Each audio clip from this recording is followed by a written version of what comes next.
You ask Tiger to solve. This deals with linear equations with one unknown. The final result is x equals 3. Let's solve it step by step. Simplify the expression. Expand the parentheses. Multiply the coefficients. Simplify the arithmetic. Expand the parentheses. Group like terms. Simplify the arithmetic.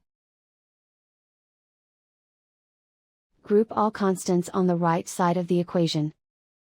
Subtract 66 from both sides. Simplify the arithmetic.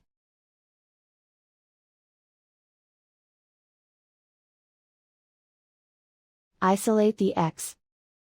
Divide both sides by -30. Cancel out the negatives.